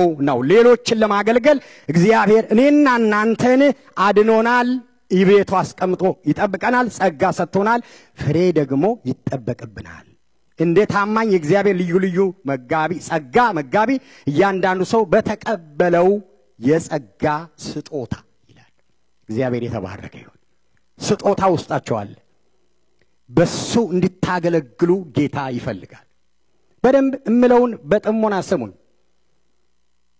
እና እግዚአብሔር በልቤ በኃይል የሞላው ነገር በዚህ ዓመት ከዚህ በፊት ነግሬያችኋለሁ። አንድ ሰው ለእግዚአብሔር ቤት አገልግሎት ተነስቶ አንድ ነገር ማድረግ አለበት። ደህንነት ቅድም እንዳልኩት በነፃ ነው። ኢየሱስ ክርስቶስ በቀራንዮ መስቀል ላይ ባፈሰሰው ደም በቆረሰው ሥጋ ድነናል። ሽልማት ግን በሥራ ነው። እደግመዋለሁ። ሽልማት በምንድን ነው? በሥራ ነው። ስለዚህ ሽልማት ይዞ እየጠበቀን ነው። ጳውሎስ ይሄን ነው ያለው። መልካሙን ገድል ተጋድያለሁ፣ እምነቴን ጠብቄአለሁ፣ አሁን የድል አክሊል ይጠብቀኛል ነው ያለው። ስለዚህ የድል አክሊል ለመቀበል መስራት ይኖርብናል። ምንድነው የምንሰራው? ውስጣችሁ በተቀመጠው ጸጋ። አንዳንዶቻችሁ መዘመር ከሆነ ዘምሩ። አንዳንዶቻችሁ ዲያቆን ከሆነ በዛ አገልግሉ። አንዳንዶቻችሁ ሳውንድ ሲስተም ላይ ከሆነ እንደ ኮቶል አገልግሉ። አንዳንዶቻችሁ ሙዚቃ መሳሪያ ከሆነ አገልግሉ። ጸሎት ከሆነ አገልግሉ። ሌላ ልዩ ልዩ ነገር ውስጣችሁ እግዚአብሔር ያስቀመጠው ነገር ለእግዚአብሔር ክብር ለቤተ ክርስቲያን መታነጽ አውሉት። ስለዚህ እግዚአብሔር ይሄን ይጠብቅባችኋል። እኔም ልሰብካችሁ ላስተምራችሁ አይደለም። ብዙ ተሰብካችኋል፣ ተመራችኋል። ግን ውስጣችሁ ያለውን ጸጋ ጳውሎስ ጢሞቴዎስን እንዳለው በውስጥ ያለውን ጸጋ እነሳሳለሁ እንዳለ እናንተ ውስጥ የከበረ የእግዚአብሔር የጸጋ ስጦታ አለ። እሱን አውጥታችሁ ለእግዚአብሔር ክብር ለቤተ ክርስቲያን መታነጽ ለእናንተ ሽልማት እንድታውሉት ላበረታታችሁ ፈልጋለሁ። እግዚአብሔር የተባረከ ይሁን። አሜን አሜን። በቃ ተነሱ። በቃ ለዚህ ነው ጸልዩ። መንፈስ ቅዱስ ደግሞ ይነግራችኋል። በቃ መንፈስ ቅዱስ እርግጠኛ ነኝ ይነግራችኋል። ውስጣችሁ ይነግራችኋል። ከጸለያችሁ ይነግራችኋል፣ ይመራችኋል። እና ጌታን ለማገልገል ራስን ለመስጠት ለሌሎች በረከት ለመሆን እንድትጸልዩ እንድትነሱ ይፈልጋል። ይሄንን ነው ፕራክቲካል ነው የምናደርገው ብለናል። ይሄንን ነው እያደረግን ያለነውና አነጋግሩ፣ መሪዎችን አነጋግሩ፣ የአገልግሎት ዘርፍ መሪዎችን አነጋግሩ። በአንዱ አገልግሎት ውስጥ ታቀፉ። ቁጭ ብላችሁ ግን ተማሪ ብቻ አትሁኑ። በአክብሮትና በትህትናም ጭምር የእግዚአብሔርን ሐሳብ እነግራችኋለሁ። አገልግሉ። ነገ ልትጠሩ ትችላላችሁ። ነገ መጨረሻችን። አሁን ጌታ ቢመጣስ? አሁን ዛሬ ጌታ ቢመጣ እንደዛ ብላችሁ ጠይቁ፣ እንደዛ ብላችሁ አስቡ። እና ጴጥሮስ ይሄንን ነው የሚለው። እንደ ታማኝ የእግዚአብሔር ልዩ ልዩ ጸጋ መጋቢ እያንዳንዱ ሰው በተቀበለው ጸጋ ስጦታ ሌላውን ያገልግል። በእናንተ ማንም የሚጎድለው ቢኖር ደግሞ ይላል፣ ማንም የሚጎድለው ይሄ የለኝም የሚል ሰው ቢኖር፣ ይሄኛውን ጸጋ ፈልግ ነበር ግን የለኝም የሚል ሰው ካለ ደግሞ ይላል እንደ እግዚአብሔር ቃል ይናገር ይልና የሚያገለግል ቢኖር እንደ እግዚአብሔር ቃል በሚሰጠኝ ብርታት ያገልግል። ይኸውም እግዚአብሔር በኢየሱስ ክርስቶስ አማካኝነት እንዲከብር ነው። ክብርና ኃይል ለእርሱ ከዘላለም እስከ ዘላለም ይሁን አሜን ይላል። ማንም ሰው ሲያገለግል፣ ሲናገር፣ ሲዘምር፣ ሁሉንም ሲያደርግ እንደ እግዚአብሔር ቃል እግዚአብሔር በሰጠኝ ነው ብሎ ያድርግ። ይሄንን ማረገውን ደግሞ ማደርገው እግዚአብሔር በውስጤ ባስቀመጠው ኃይል ነው፣ ጉልበት ነው፣ አቅም ነው፣ ችሎታ ነው ብሎ ደግሞ ያድርግ። እሱን ደግሞ እግዚአብሔር እንዲከብርበት አድርጎ ያድርግ ይላል። እግዚአብሔር የተባረከ ይሁን። ሁለተኛ ሁለተኛ ሳሙኤል ምዕራፍ 10 ላይ አንድ ሁለት ሰዎች በጣም ደስ የሚሉኝ ሁለት ጓደኛሞች ወንድማማቾች የተናገሩት አንድ ኪዳን አለ። ከመልእክቴ ጋር አይሄድም፣ መንፈስ ቅዱስ ወደ ልቤ ስላመጣው ነው። እዛ ጋር አንድ ነገር ኮት ለማድረግ ፈልጌ ነው። እንደዚህ ይላል ቁጥር 9 ኢዮአብን በፊትና በኋላው ሰልፍ እንደከበበው ባየ ጊዜ ከእስራኤል ምርጦችን ሁሉ መረጠ፣ በሶርያም ፊትም ለሰልፍ አኖራቸው። የቀረውንም ሕዝብም በወንድሙ በአቢሳ እጅ አድርጎ በአሞን ልጅም ፊት ለሰልፍ አኖራቸው። ሶርያውያን ቢበረቱብኝ ትረዳኛለህ፣ የአሞን ልጆች ቢበረቱብኝ እኔ መጥቼ እረዳሃለሁ። አይዞ ስለ ሕዝባችንና ስለ አምላካችን ከተሞች እንበርታ፣ እግዚአብሔርም ደስ ያሰኘውን ያድርግ አለ ይላል። በጣም ትልቁም ነገር ነው። ቤታችሁ ሄዳችሁ አጥኑት። እና ሁለት ጓደኛሞች ጦር ሜዳ ሊዋጉ እኛ ወደ አገልግሎት እናመጣዋለን። አላጎሪም አይሆንም፣ አገልግሎት ነው። እግዚአብሔር የዳዊት ኃያላን ናቸው ሁለቱ ኢዮአብና አቢሳ። ምንድነው ያለው? ሶርያውያን ቢበረቱብኝ ሊወጉኝ ቢመጡ ቢያስጨንቁኝ መተህ ትረዳኛለህ አለው። የአሞን ልጆች ደግሞ አንተን ቢያስጨንቁህ ቢወጉህና ቢያውኩህና ቢያስጨንቁህ እኔ መጥቼ እረዳሃለሁ። አያችሁ፣ እርዳኝ እረዳሃለሁ፣ እንረዳዳ እና አይዞህ አለው። አይዞህ በርታ፣ ለውጊያ ተነሳ፣ ቁም፣ እንዋጋ አለና ግን የውጊያውንና የሰልፉን ዓላማ ግን ነገረው። ይሄን ነው የምፈልገው እኔ ከአገልግሎት ጋር የሚገናኝ ስለሆነ። ምንድነው ዓላማችን? ምንነሳበት፣ ምንረዳዳበት፣ ቃል ኪዳን የምንገባበት ሁለት ዓላማ አለን ይለዋል እዚህ ላይ። ሰምታችኋል ሳነብ አይደል? ለአምላካችንና ለሕዝባችን ይላል። እግዚአብሔር ይባረክ። ስለዚህ ለእግዚአብሔርና ለእግዚአብሔር ክብር ለሰዎች ጥቅም ብላችሁ የምታስቡት ነገር ሁሉ እግዚአብሔር ምስክሬ ነው አክሊል አለው። ልድገመው፣ ለእግዚአብሔር ክብር ለሰዎች ደግሞ በረከት። ምክንያቱም ሁሉ ጊዜ እኔ ባለኝ እንደው በእግዚአብሔር ቆይታና ልምዴ ሰዎች እግዚአብሔር በሚለው ከዚህ በፊት ብየዋለሁ፣ ምንም ችግር የለብንም እግዚአብሔርን ለማገልገል ለእግዚአብሔር ለሆነ ነገር። እሱ ግን አንድ ፓርት ይቀረዋል፣ ሰው። ምክንያቱም እግዚአብሔር ራሱ ሲናገር ምን ጎሎኝ ነው የምታገለግሉኝ አይደል ያለው? ሰማይ ዙፋኔ ምድር የእግሬ መረገጫ ነች አይደል? ለኔ ምን አይነት ቤት ሰራላችሁ?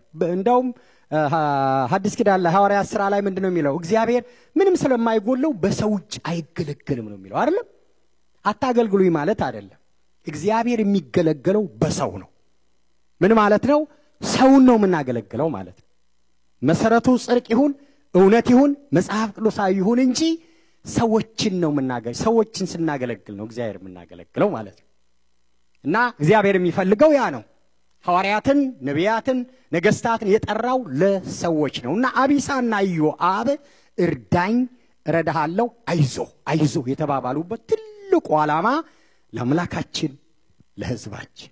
ስለዚህ ይሄንን ኪዳን ይዛችሁ ተነሱ። በቃ ቫንኮቨር ከተማ ከተቀመጥኩኝ ለእግዚአብሔር ክብር ለጸጋ ቅዱሳን በሉ። እግዚአብሔር የተባረከ ይሁን። አሜን። ቤተክርስቲያን ምን ታደርግልኛለች አለ። እኔ ለቤተክርስቲያን ምን ላደርግ? እንደዛ ብላችሁ ተነሱ። ክብር ለኢየሱስ ይሁን። አሜን። በቃ በእኔ ጊዜ በእኔ ዘመን እግዚአብሔር በሰጠኝ ዕድል ምን ላድርግ? ለቤተክርስቲያን ለቅዱሳን። እንደዛ ነው የሚባለው። በእርግጠኝነት ደግሞ የምነግራችሁ ከዚህ በፊት ብያለሁ፣ ስማችሁና አባታችሁ ስም እንደማይለያይ እያንዳንዳችሁ የአባታችሁን ስም አስገቡ። ስማችሁን ጥሩና አባታችሁን መለየት ይቻላል? አይቻልም። ሕግ ጋር እንኳን ብትሄዱ የራሳችሁን መለወጥ ትችላላችሁ፣ አባታችሁን መለወጥ አትችሉም። አይቻልም። የአባት ስም በሕግ መለወጥ አይቻልም። ምን ማለት ነው? ጌታ ከከበረ ደግሞ አብራችሁ መክበራችሁ የግድ ነው ማለት ነው። እግዚአብሔር የተባረከ ይሁን። አሜን። ቅድሚያ ማድረግ ያለብን እግዚአብሔርን ነው የምናከብረው ማለት ነውና ተነሱ፣ እግዚአብሔርን እናክብር። ለሕዝባችን ለአምላካችን፣ ለሕዝባችን ለአምላካችን። በጣም የሚገርመው መጨረሻ ላይ ምንድነው ያለው? አንድ ትልቅ ነገር ደግሞ ተናገረ እዛው ላይ። እግዚአብሔር ግን ደስ ያለውን ያድርግ። ምን ማለት መሰላችሁ? ጦር ሜዳ ውስጥ ገብተን መሞትም ካለብን እንሞታለን ማለት ነው። ብንሞትም እግዚአብሔር ትክክል ነው። ፍቃዱን እያደረግን የሆነ ነገር የፈለገ ነገር ቢሆን እግዚአብሔር ትክክል ነው። አሜን። ስለዚህ ተነሱ የጸጋ ቅዱሳን ያውም ደግሞ ባለፈው ሳምንት እንዳልኩ ትልልቅ አጀንዳዎች አሉንኛ አይደለ? ብዙ ጊዜ የምንሰማቸው በእግዚአብሔር ሰዎች በወንድሞች በቤተክርስቲያን መሪዎች ሁላችን የምንሰማቸው ትልልቅ አጀንዳ አለን። አንድ ወንጌል፣ ሁለት ህንጻ። እግዚአብሔር የተባረከ ይሁን። አሜን። ለዛ እንነሳ፣ እንስራ። በምንችለው በጸሎት በምንችለው አቅማችን በሚችለው ሁሉ ዓላማው አንድ ነው። ለእግዚአብሔር ክብር፣ ለቅዱሳን በረከት። ክብር ለእግዚአብሔር ይሁን። ከፊት ለፊታችን ነፍሳት እንዲድኑ እነሳለሁ። ልዩ ጸጋ ውስጥ ያለ ለዛ አገለግላለሁ በሉና ተነሱ፣ እንነሳ። ጌታ ደግሞ ይረዳናል። ይሄንን ነው ጴጥሮስ ያለው። በቃ በእግዚአብሔር ጸጋ ያንን ይዘን ስንነሳ እግዚአብሔር ደግሞ ሁሉ ጊዜ እኛን ይረዳናል፣ ይባርከናል። እግዚአብሔር የተባረከ ይሁን። አሜን። የሚያገለግል ቢኖር እንደ እግዚአብሔር በሚሰጠኝ ብርታት ነው ብሎ ያገለግል። ስናገለግል ጸጋን የሚሰጠን ደግሞ እግዚአብሔር ነው። እግዚአብሔር ነው የሚያስችለን ማለት ነው። ይህም እግዚአብሔር በኢየሱስ ክርስቶስ አማካኝነት እንዲከብር ነው። ቅድም እንዳልኩት ክብርና ኃይል ከዘላለም እስከ ዘላለም ድረስ ለአምላካችን ለእግዚአብሔር ይሆን ይላል። እግዚአብሔር የተባረከ ይሁን። አሜን።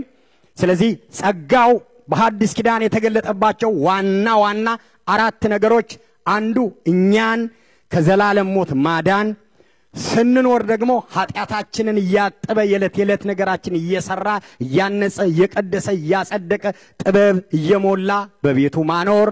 ክብር ለእግዚአብሔር ይሁን። ከሚገጥመን ደግሞ ጠላት ኃጢአት፣ ሰይጣን፣ ዓለም፣ ሌላ ሲስተም ኃይል ላይ ደግሞ አሸናፊዎች እንድንሆን አቅም መስጠት።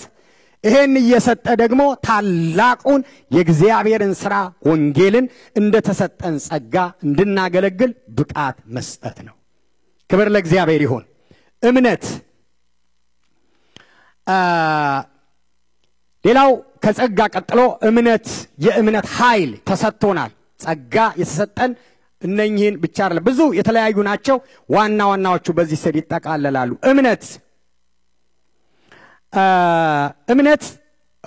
እንግዲህ ሁላችንም የቆምነው ያመንነው የዳንነው የዘላለም ሕይወት ያገኘነው እግዚአብሔር የተባረከ ይሁን። ሁለተኛ አንደኛ ቆሮንቶስ ምዕራፍ 2 ቁጥር 1 እስከ 5 እንደዚህ ይላል። ላንብበው። ወንድሞቼ ሆይ ወደ እናንተ በመጣው ጊዜ እግዚአብሔርን ምስጢር በረቀቀ የንግግር ችሎታ ወይም በላቀ ጥበብ ልገልጥላችሁ አልመጣሁም። በመካከላችሁ ሳለሁ ኢየሱስ ክርስቶስ ያውም የተሰቀለውን እርሱንም ብቻ እንጂ ሌላ እንዳላውቅ ወስኜ ነበርና ወደ እናንተ የመጣሁት በድካምና በፍርሃት እንዲሁም በብዙ መንቀጥቀጥ ነበረ ይልና ቃሌም ስብከቴም የመንፈስን ኃይል በመግለጥ እንጂ በሚያባብል ጥበብ ቃል አልነበረም ካለ በኋላ ይኸውም እምነታችሁ ይላል በእግዚአብሔር ኃይል እንጂ በሰው ጥበብ ላይ እንዳይመሰረት ነው ይላል። እግዚአብሔር የተባረከ ይሁን። አሜን። እምነታችሁ በማን እንዲመሰረት ነው ይላል?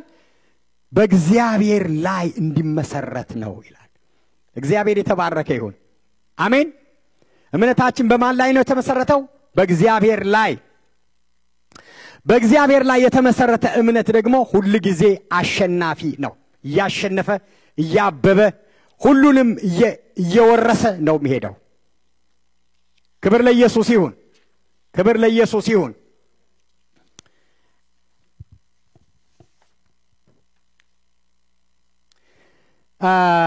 እምነታችን ከእግዚአብሔር የተሰጠን እምነት ሁሉ ጊዜ እግዚአብሔርን እንድናከብርበት ነው። የመጀመሪያው እሱ እንዳለ እንድናውቅ ማመን believe የሚለው እምነት እንደገና trust የምንለው መታመን ሁለቱን አንድ ላይ ይዘን በተለይ ዱናሚስ የሚለው የግሪኩ ትርጉም ኃይልን፣ ጥንካሬን እንደገና ደግሞ ችሎታን የያዘ ስለሆነ እምነታችን ውስጥ ይሄንን በመናምንበት ጊዜ እግዚአብሔርን በመናምንበት ጊዜ እግዚአብሔር በሰዎች ላይ የሚለቃቸው እነኚህ ስጦታዎች አሉ። ዱናሚስ የሚለው የመንፈስ ቅዱስ ውስጡ የሚሰራበት የግሪኩ ትርጉም እኛን ለእግዚአብሔር ክብር እንድንውል አሜን። ያን እንድናውቀው እግዚአብሔርን በእግዚአብሔርነቱ በአምላክነቱ በፈጣሪነቱ እንድናውቀው አውቀነው ከሱ ጋር እንድንኖር መኖር ብቻ አይደለም እዛ ላይ ተመስርተን እስከ መጨረሻው ሁለተኛ ቆሮንቶስ ምዕራፍ 1 ላይ የእግዚአብሔር ቃል እንደሚለው እስከ መጨረሻው ድረስ ቁጥር 24 ላይ እዛ የተቀበልነው እምነት ላይ ቆመን እንድንጨርስ የእግዚአብሔር ቃል እምነትን እንድንይዝ ይነግረናል ማለት ነው። እምነት ውስጥ ፓወር አለ፣ ኃይል አለ እና ስናምን የተሰጠን ኃይል አለ። እነኚህ ዓለማት ሁሉ የተፈጠሩት በእግዚአብሔር ቃል እንደሆነ የምንቀበለው በእምነት ነው ይለናል ሐዋርያው ጳውሎስ። ማን ነው የዕብራውያን ጸሐፊ? ዕብራውያን የጻፈልን ሰው ምዕራፍ 11 ላይ እምነት ማናውቀውን ሩቅ የሆነውን ነገር አምጥቶ የሚጨበጥ የሚታይ የሚዳሰስ እንዲሆን ያደርጋል ይላል። የማይታየውን ነገር እንድናየው ሩቅ የሆነውን ቅርብ አድርጎ እንዲጨበጥ እንዲዳሰስ አድርጎ እንድናገኘው ያደርጋል ማለት ነው እምነት። እግዚአብሔር የተባረከ ይሁን።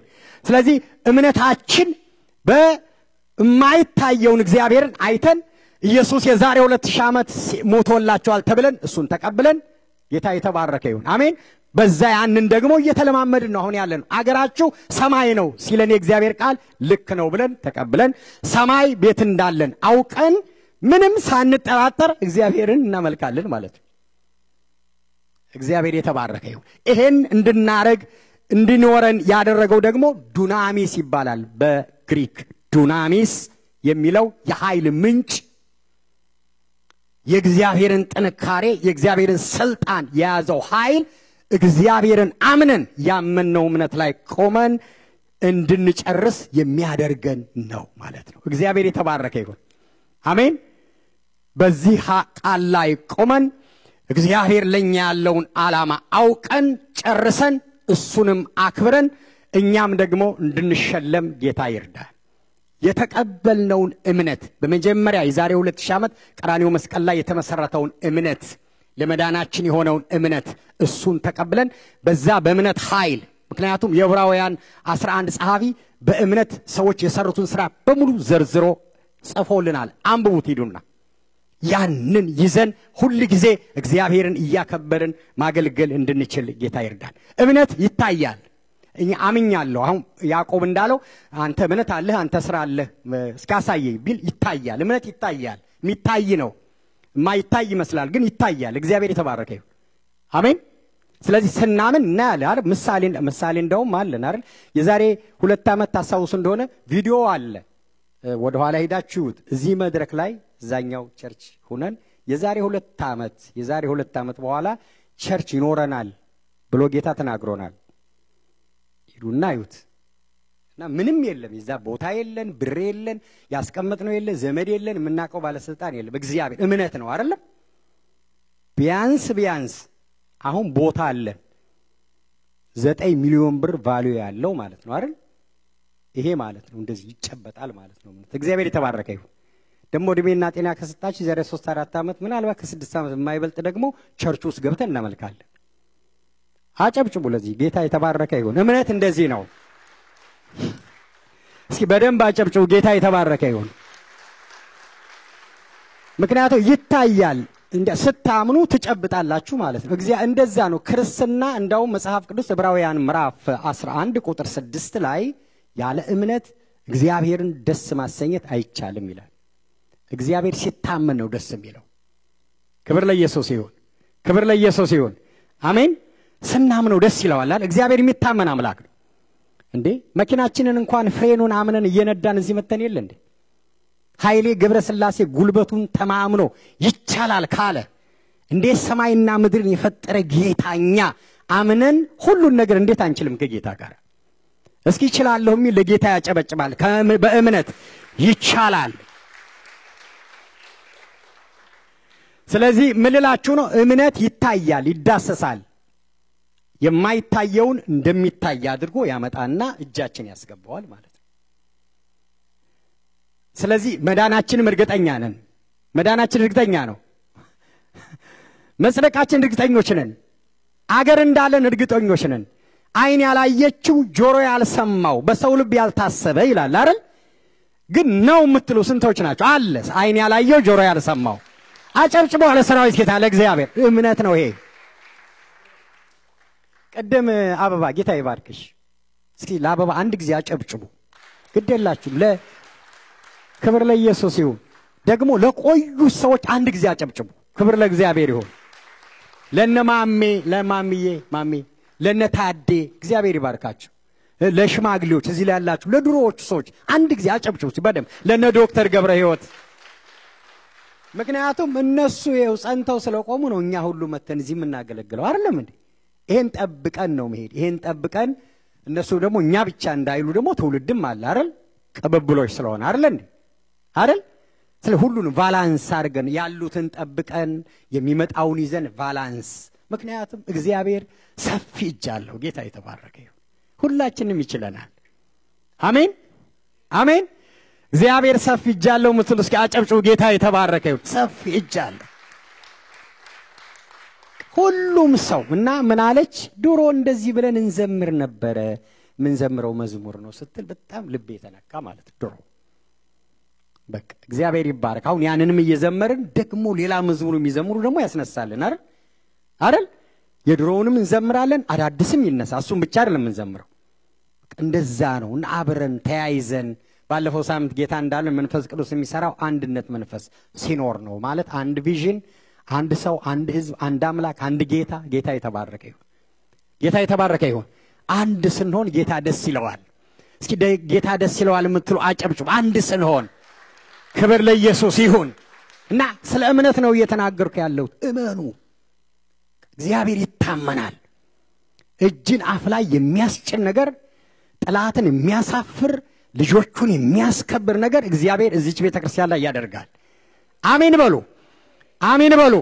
ጠላትን የሚያዋርድ የእግዚአብሔር ልጆች የሚያከብር ቤተክርስቲያንን የሚያከብር ቅዱሳንን የሚያከብር እግዚአብሔር አስደናቂ ነገር ያደርጋል። አሜን በሉ። ያደርጋል። አስደናቂ አነጋጋሪ ነገር እሱ ደግሞ ቤታችሁ ላይ ያደርጋል። ልጆቻችሁ ላይ፣ ትዳራችሁ ላይ፣ ቤታችሁ ላይ፣ ቸርቻችሁ ላይ። ክብር ለኢየሱስ ይሁን። አሜን። ካናዳ ላይ ክብር ለኢየሱስ ይሁን። እግዚአብሔር አስደናቂ ነገር ያደርጋል። እግዚአብሔር ይታመናል በሉ አንድ ጊዜ። እግዚአብሔር ይታመናል። አምነዋለሁ የምትሉ አጨብጭቡ። ካመናችሁ ታዩታላችሁ። እግዚአብሔር ይታመናል። ይታመናል። እኔ አይቼዋለሁ። ጌታ የተባረከ። ሞኞች ይበሏችሁ፣ ያልተማሩ ይበሉን ብለዋቸዋል ነብይ ጴጥሮስን። አልተማሩ ሞኞች ምናምን። መቼም ለትምህርት እዚህ ውስጥ ያላችሁ የተማራችሁ ሰዎች አላችሁ። ሁላችንም ሞካክረናል አይደለም?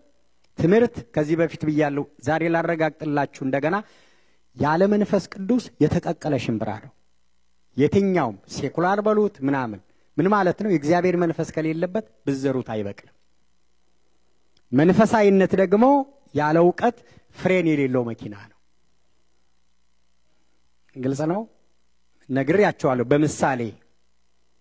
በምሳሌ ባለፈው ማነው ሰርግ ላይ ነግሬያቸዋለሁና ሁለት ወጣቶች የምታውቋቸው ዳዊትና ቴዲ ከአልበርታ መጥተው እኛ ቸርች ድሮው ቸርች ሄደው መዝሙር ይለማመዱ ነበር። እውነተኛ ታሪክ ስለሆነ ነው። ስለዚህ መዝሙር ሲለማመዱ ሌሊት ሆነ፣ ሚድናይት ሲሆን ሊወጡ ሲሉ ቁልፍ የላቸውም፣ የበራፉ ማለት ነው። አሁን በራፉ በኢየሱስ ስም መንፈሳዊ እየዘለይ ነው ተዘጋ ቢሉት አይዘጋም። ለምንድን ነው የማይዘጋው? እግዚአብሔር ይሄንን ማድረግ ስለማይችል መሰላችሁ? በሩን እኛ መቆለፍ ስላለብን ነው። ሴትዮዋ እግዚአብሔርንም አምናለሁ በሩን እቆልፋለሁ አለች ይባላል። ይሄን ስሙ በደም። እግዚአብሔርንም አምናለሁ በሩንም እቆልፋለሁ። በር መቆለፍ የኛ ነው፣ የኛ ድርሻ። ዋና ለማለት የፈለኩት እነኚህ ልጆች በቃ ምን ያደርጉ? ዋናው እኮ በራፉን ይሄው እዚህ ይሄኛው አለው ይሁን አይዶ ነው። ያኛው በራፍ ታሳውሳላችሁ እንደዚህ አድርጎ ሳብ ማድረግ ነው አይደል? ይሄን መሳብ ስላልቻሉ ነው ቁጭ ብለው አደሩ። ቸርች ወንበር ላይ ቢገስጹት አይሄድም ብናይድ በቃ አደሩ። ተዋት ወደ ስራቸው ማለት ነው። አያችሁ፣ ይሄ ዕውቀት ይጠይቃል ማለት ነው። አንዳንዱ በቤተክርስቲያንም ሆነ በህይወታችሁ ዕውቀት የሚጠይቁ ነገሮች አሉ። ቴክኒካል ዕውቀት። አሁን እኔ ኮቶላዛ ሳውንድ ሰሙን አጅስት የሚያደርገው ማድረግ አልችልም። ከሰለጠንኩ ላረግ ይችላል፣ ግን ስልጠና ግን ያስፈልጋል ማለት ነው። አይደል?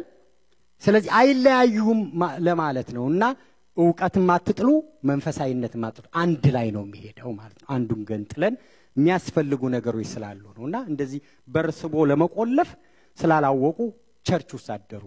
ከዛሬ 3 ዓመት 2 ዓመት ነው 3 ዓመት ማለት ነው። እግዚአብሔር የተባረከ ይሁን። ስለዚህ ዕውቀት ያስፈልጋል ለማለት ፈልጌ ነው። እና ቴክኒካል ዕውቀት የሚጠይቁ ነገሮች አሉ። እየተናገርኩ ያለው የእምነት ኃይል በሚል ነው። እነ አብርሃም እነ ይስሐቅ እነ ሙሴ እነ ዳዊት የቀደሙት ነቢያት በሙሉ የእግዚአብሔርን ሥራ የሰሩት በእምነት ነው። ክብር ለእግዚአብሔር ይሁን። አሜን። እምነት ነበረ፣ አለ፣ ይኖራል። ክብር ለእግዚአብሔር ይሁን። ክብር ለእግዚአብሔር ይሁን። እንደውም ከዚህ በፊት አንስቼዋለሁ፣ ልድገምላችሁ ላስታውሳችሁ ከረሳችሁት። አምነው ሞቱ ይላል። አምኖ ማየት አንድ ነገር ነው፣ አምኖ መሞትም አለ። ስለዚህ ካለማመን አምኖ መሞት ይሻላል። አምነው ሞቱ ይላል መጽሐፍ ቅዱሳዊ ነው። አምነው ሳያዩት ሳይጨብጡት ሞቱ ይላል። እግዚአብሔር እኛን ግን ያመነውን ያስጨብጠናል። አሜን። ያመነውን አይሆንም ካላችሁ አይሆንም፣ አይሆንም፣ ሞት አይሆንም፣ ጭንገፋ አይሆንም፣ ኪሳራ አይሆንም ብላችሁ እግዚአብሔርን ካመናችሁ እግዚአብሔር ጣልቃ ይገባል። አሜን። ዛሬ ማታ ቤታችሁ ጌታ ይመጣል። አሜን በሉ፣ አሜን በሉ። የእምነት ቃል ነው የምናገረው። ዛሬ ማታ ማን እንደሚፈልገው አላቅም፣ አንቺ ቤት ይመጣል። እንግዳ ሆኖ ሃሌሉያ እኔ ቤት ነው የሚል አጨብጭቦ ይወስዳል። አንቺ ቤት ይመጣል። በከበዳችሁ ነገር ላይ ይመጣል። የነሳራ አምላክ አላረጀም፣ ጡረታ አልወጣም። አሜን። የነ ዘካርያስ አምላክ፣ የነ ጳውሎስ አምላክ፣ የነ ጴጥሮስ አምላክ ዛሬም ይሰራል። አሜን። ስታምኑት ትበረታላችሁ። አሜን። ስታምኑት ትበረታላችሁ። ዛሬ የደከመ ኃይላችን በሙሉ ይታደሳል። አሜን። የደከመ ኃይል ሁሉ ይታደሳል። እስኪ እኔ መታደስ ፈልጋለሁ የሚል ሰው እግዚአብሔር እምነትን የሚያድስ አምላክ ነው። የእግዚአብሔር ቃል እንደዚህ ይላል። ኢሳይያስ ምዕራፍ 40 ቁጥር 1 አጽናኑ ሕዝቤን አጽናኑ ይላል አምላካችሁ። ኢየሩሳሌም ልብ ተናገሩ፣ የተቀጠረችበት ወራት እንደተፈጸመ ኃጢአቷም እንደተሰረየ ከእግዚአብሔርም እጅ ስለ ኃጢአቷ 2 እጥፍ እንደተቀበለች ወደ እርሷ ጩህ ይልና ቁጥር 3 አዋጅ ነጋሪ ቃል የእግዚአብሔርን መንገድ በምድረ በዳ ጠረጉ፣ ለአምላካችንም ጎዳና በበረሃ አስተካክሉ፣ ሸለቆ ሁሉ ከፍ ይበል ይላል፣ ተራራውም ኮረብታውም ዝቅ ይላል፣ ጠማማው ይቃናል፣ ሰረጓጉጡም ሜዳ ይሆናል፣ የእግዚአብሔርም ክብር ይገለጣል። አሜን። ሥጋ ለባሽ ሁሉ በአንድነት ያየዋል፣ የእግዚአብሔር አፍ ይሄንን ተናግሯልና ይላል። ክብር እየመጣ ነው። አሜን በሉኝ። ክብር እየመጣ ነው ከፊት ለፊታችን። እግዚአብሔር ግን ይሄንን ክብር የሚሸከም ትውልድ ይፈልጋል። ክብር እየመጣ ነው። ክብር እየመጣ ነው። ወደ ምድራችን እየመጣ ነው። ወደ ቫንኮቨር እየመጣ ነው። ያ የሚመጣው ክብር ደግሞ ቁጥር 27 ላይ እንደዚህ ይላል። ያዕቆብ ሆይ እስራኤል ሆይ መንገዴ ከእግዚአብሔር ተሰውራለች ለምን ትላለህ? ፍርዴ ከአምላኬ አልፋለች ለምን ትላለህ? ለምንስ እንዲህ ትናገራለህ? አላወክምን? አልሰማህምን? እግዚአብሔር የዘላለም አምላክ የምድር ዳርቻ ፈጣሪ ነው። አይደክምም፣ አይታክትም፣ ማስተዋሉም አይመረመርም። ለደከመው በሉታ ለደከመው ላልደከማችሁ አላልኩም። ለደከመው ኃይልን ይሰጣል። ጉልበት ለሌለው ብርታትን ይጨምራል። ብላቴኖች ይደክማሉ ይታክቱማል፣ ጎበዛዝቶች ፈጽመው ይወድቃሉ። እግዚአብሔርን በመተማመን የሚጠባበቁ ግን ኃይላቸውን ያድሳሉ ይላል። አሜን በሉ። ኃይላቸውን ያድሳሉ። እግዚአብሔርን በመተማመን የሚጠባበቁ ግን ኃይላቸውን ያድሳሉ። ዛሬ ኃይል የሚታደስበት ምሽት ነው። እግዚአብሔር ኃይላችሁን ያድሳል። የኔ ነው የሚል አሜንና ይወስዳል። ኃይላችሁን ያድሳል። እግዚአብሔር ኃይልሽን ያድሳል። እግዚአብሔር ኃይል የሚያድስበት ቀን ዛሬ ነው። ኃይላችሁን ያድሳል። ጉልበታችሁን ያጸናል። ልጆቻችሁን ይባርካል። ቤታችሁን ይባርካል። የጠፋው ነገር ይገኛል። ኃይል የሚታደስበት ምሽት ነው። እስኪ ለአንድ ሰው ንገሩት፣ እኔ ኃይሌ ይታደሳል በሉት። ክብር ለእግዚአብሔር ይሁን። እንዴት ታገለግሉ? ኃይላችሁ እርጅናችሁ ይታደሳል። ክብር ለእግዚአብሔር ይሁን። አሜን። ራእያችሁ ይታደሳል። ጸሎታችሁ ይታደሳል። ትናንት ጥሩ ጸልያችሁ እንደገና ትታደሳላችሁ። እንደገና እግዚአብሔር አዲስ ነገር አለው። ሃሌሉያ! እግዚአብሔር አዲስ ነገር አለው። እግዚአብሔር አዲስ ነገር አለው። ጠብቁ፣ አዲስ ነገር አለው። ለምታምኑ ሰዎች ነው የምናገረው። አዲስ ነገር አለው። አዲስ ነገር አለው። እግዚአብሔር ከፊት ለፊታችሁ አዲስ ነገር አለው። የማይለመድ የማይሸመደድ የማይታወቅ በሰው አይምሮ ያልተገመተ ነገር አዲስ ነገር ከፊት ለፊታችሁ አለው። አሜን ብሎ አሜን በላችሁ ሰዱ። እግዚአብሔር አዲስ ነገር አለው። በዚች ከተማ ላይ አዲስ ነገር አለው። ክብር ይዞ መጥቷል። ክብር ይዞ መጥቷል። ክብር ይዞ መጥቷል። ክብር ይዞ መጥቷል። ክብር ይዞ መጥቷል። የክብር ዓመት ነው የሚል አሜን ይለኛል። የክብር ዓመት አንቺን ለማክበር እግዚአብሔር ክብር ይዞ መጥቷል። ክብር ይዞ መጥቷል። የክብር ዓመት ነው። የክብር ዓመት የክብር ዓመት ሥጋ ለባሽ ነው የሚለው ኢሳይያስ። የክብር ዓመት ነው። እንዴት ነው የክብር ዓመት የሚሆነው? እግዚአብሔር የቅዱሳንን ኃይል ያድሳል። ኃይላቸው ደግሞ በቃሉ ነው የሚታደሰው። ኃይላችሁ በመንፈስ ቅዱስ ነው የሚታደሰው። ኃይላችሁ በጸሎት ነው የሚታደሰው። ኃይላችሁ በጸጋ ነው የሚታደሰው። ኃይላችሁ በእምነት ነው የሚታደሰው። ሲታደስ ክብር ታያላችሁ፣ ክብር ታመጣላችሁ። ለእግዚአብሔር ክብር እልልታና ጭብጨባ። ሃሌሉያ! ክብር ከዚህ በላይ እልልታ ይገባል። ጭብጨባ ለሰራዊት ጌታ ለእግዚአብሔር ክብር። ኃይላችሁ ይታደሳል ይላል ጌታ። መንገድ ጠፋብኝ፣ ተፍገምግም ያለው እግዚአብሔር ትቶኛል፣ ጌታ ረስቶኛል የምትሉ ሁሉ የምስራች የምስራች። ዛሬ ምሽት በእናንተ ትክክል እግዚአብሔር ይመጣል። በእናንተ ቤት ትክክል፣ በእናንተ ሁኔታ ትክክል እግዚአብሔር ይመጣል። ቀን ቀጥሯል ወደ እናንተ የሚመጣበት። ያ ቀን ዛሬ ነው። ዛሬ ነው የኔ ጉብኝት የሚል ሰው ለጌታ ክብር ያመጣል። ሃሌሉያ! ዛሬ ነው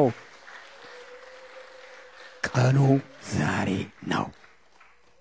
እግዚአብሔር ኃይሉን ያስቀመጠባቸው የሚገለገልባቸው ለአማኞች ኃይል የሚሰጥባቸው ሁለት መንገዶች ዛሬ አንስተናል። እምነትና ጸሎት፣ እምነትና ጸጋ። እግዚአብሔር በእነኚህ እንደገና ኃይላችን ያድሳል። እንጸልይ።